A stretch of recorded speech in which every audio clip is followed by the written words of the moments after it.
মানুষের সাথে মিলেমিশে আমার জীবনের দীর্ঘ 40 বছরের সময় আমি এই মাটিতে অতিক্রম করেছি।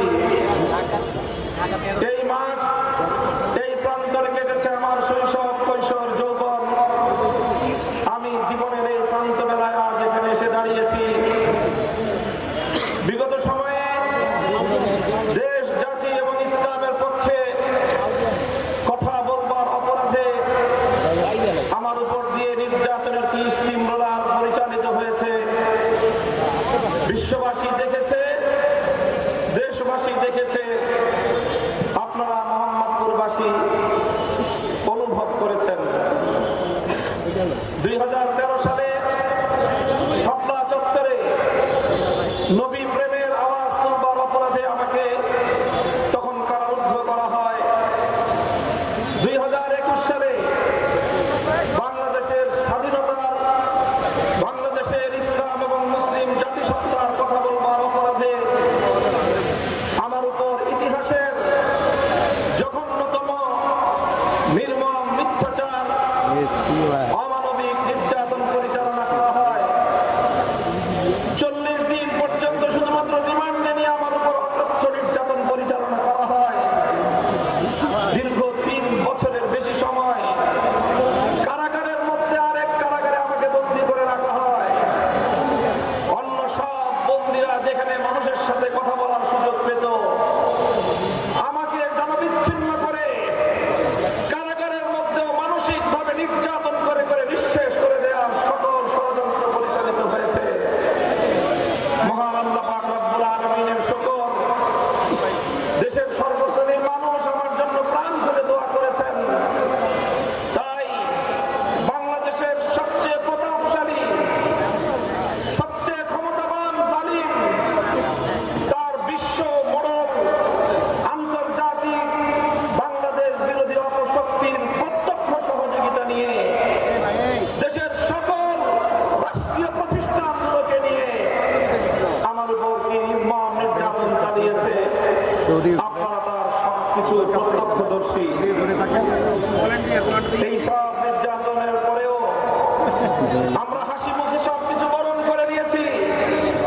একটি স্বপ্ন নিয়ে, একটি আশা নিয়ে, একটা দিন আসবে বাংলার মাটি আবার ফ্যাসিবাদ মুক্ত হবে, এই মাটিতে জুলুমের কবর রচিত হবে, বাংলাদেশের মানুষ আবার তারা তাদের স্বাধীনতা ফিরে পাবে, এদেশের মানুষ তারা অধিকার নিয়ে বাঁচতে পারবে। এমন একটি দিনের স্বপ্ন নিয়ে সেই নির্যাতনের কঠিন দিনগুলোতে আমরা সময় পার করেছি, বিশেষ করে আমি।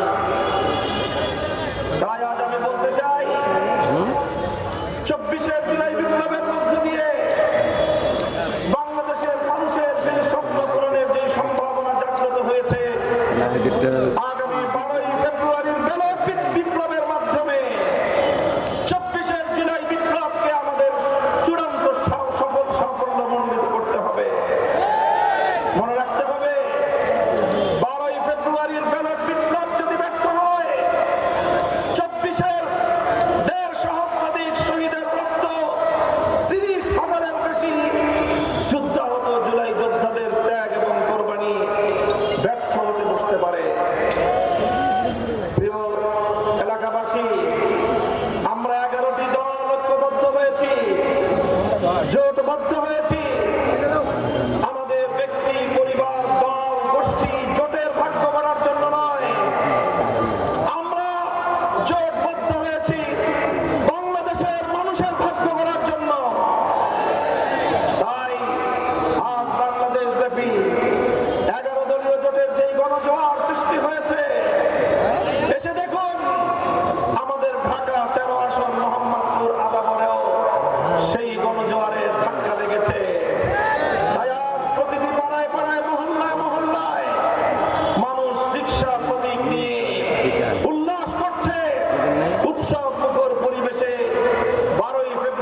ইনশাআল্লাহ।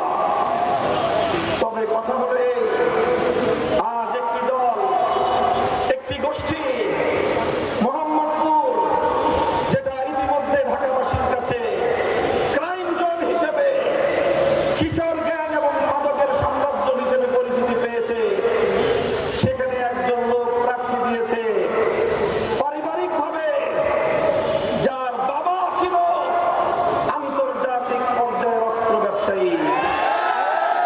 আমি জানি না এই মোহাম্মদপুরে কেন অস্ত্র ব্যবসায়ীকে পাঠানো হলো। আমাদের মোহাম্মদপুরকে আবার তোমরা মাস্তানি এবং গুন্ডামির আখড়ায় পরিণত করতে যদি চাও, আমরা যে কোনো মূল্যে তোমাদের সেই ষড়যন্ত্র, সন্ত্রাস, গুন্ডামির এই ষড়যন্ত্র আমরা রুখে দেবো ইনশাআল্লাহ। আমাদেরকে মোহাম্মদপুরে এসে গুলশান থেকে একজন অতিথি, তিনি আমাদেরকে হুমকি দেন, তার দলের নেতা কর্মীরা পেশাব করে দিয়ে আমাদের দাড়িপাল্লা, রিক্সা, সব ইসলামপন্থীদেরকে নাকি তারা ফাঁসিয়ে দিবেন। আমি মোহাম্মদপুরের মানুষের কাছে এর বিচার চাই। আপনারা এর বিচার করবেন। একজন মানুষ, এদেশের মানুষ জানে দাড়িপাল্লা এটা দীর্ঘদিন ধরে বাংলাদেশ জামাতে ইসলামী ইসলামের নামে রাজনীতি করে, ইসলাম প্রতিষ্ঠার আন্দোলন করে, সেই প্রতি এবং রিক্সা মার্কা মেহনতি মানুষের, লাখো মানুষের রুটি রোজগারের ব্যবস্থা হয় যে রিক্সায়। আল্লামা শাইখুল হাদিস রহমতুল্লাহ আলাইহির প্রতি, যেই শাইখুল হাদিসকে দেখলে বেগম খালেদা জিয়া কোনোদিন তার আসনে বসে থাকতেন না, শ্রদ্ধা করে দাঁড়িয়ে যেতেন। আজ সেই অস্ত্র ব্যবসায়ীর ছেলে এসে মোহাম্মদপুরে হুমকি দেয় যে তারা পেশাব করে শাইখুল হাদিসের রিক্সা সহ সব ফাঁসিয়ে দিবেন। আমি জানতে চাই এই আস্পর্ধা সে কোথায় পেল? তার নির্বাচনী প্রচারণায় কোথাও বাংলাদেশ জাতীয়তাবাদী দল বিএনপির নামটুকু পর্যন্ত রাখে নাই সে। এনডিএম এর অস্ত্রের ব্যবসায়ীর সন্তান মোহাম্মদপুরে এসে পেশাব করে যদি অপবিত্র করতে চাও, মোহাম্মদপুরের মানুষ নিজেদের এলাকার পবিত্রতা রক্ষা করার জন্য নিজেরাই উদ্যোগ নেবে ইনশাআল্লাহ। আমি আপনাদেরকে বলতে চাই ইনশাআল্লাহ, আপনারা যদি আমাকে ভোট দিয়ে নির্বাচিত করেন, আমি জাতীয় সংসদে গিয়ে আল্লাহর কোরআনের কথাগুলো তুলে ধরবো ইনশাআল্লাহ। আল্লামা সাঈদী রহমতুল্লাহ আলাইহি যেভাবে সারা বাংলাদেশে কোরআনের কথা আওয়াজ তুলবার পর জাতীয় সংসদে আল্লাহর কোরআনের ভাষ্যকার হিসেবে ভূমিকা পালন করেছেন, ইনশাআল্লাহ আমিও আল্লাহর কোরআনের কথাগুলো জাতীয় সংসদে তুলে ধরতে চাই। আমি বাংলাদেশের সেবা এবং খেদমত করতে চাই। মোহাম্মদপুরের কিশোর গ্যাংদের কিশোরদেরকে আমি সংশোধন করতে চাই। একটি সন্ত্রাস মুক্ত, চাঁদাবাজি মুক্ত এবং একটি মাদক সাম্রাজ্য মুক্ত মোহাম্মদপুর আপনাদেরকে ইনশাআল্লাহ উপহার দিতে চাই। মোহাম্মদপুরের মা বোনেরা, আপনাদের অনেক আবদার, অনেক দাবি দাবা রয়েছে, সব কথা বলার সময় নেই। নির্বাচিত হলে অন্তত আমাদের এই বৃহত্তর মোহাম্মদপুরের মধ্যে শুধু মা বোনদের জন্য নিরাপদে বিচরণ করার জন্য এবং বিনোদনের জন্য একটি সুন্দর এমন একটি পার্ক তৈরি করবো ইনশাআল্লাহ, যেখানে নিরাপদে আমাদের মা বোনেরা সকাল সন্ধ্যা একত্রিত হতে পারবেন, সামাজিক কর্মকাণ্ডে মিলিত হতে পারবেন এবং তাদের জন্য নিরাপদ পরিবেশে তারা সেখানে বিনোদন এবং পায়চারি করতে পারবেন ইনশাআল্লাহ।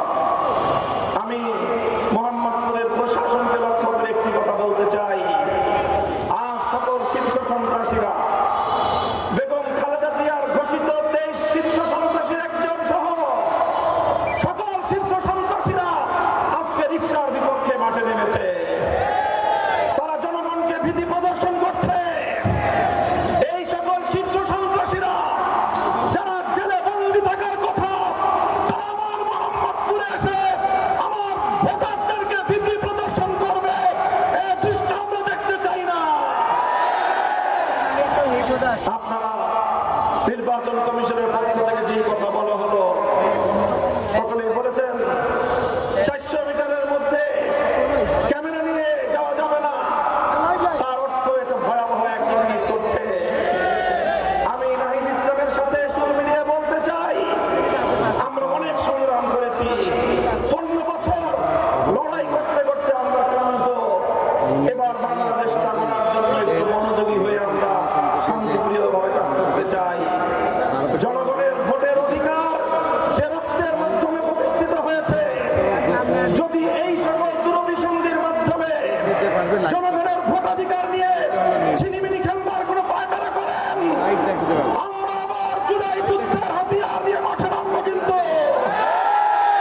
দেবে না ইনশাআল্লাহ।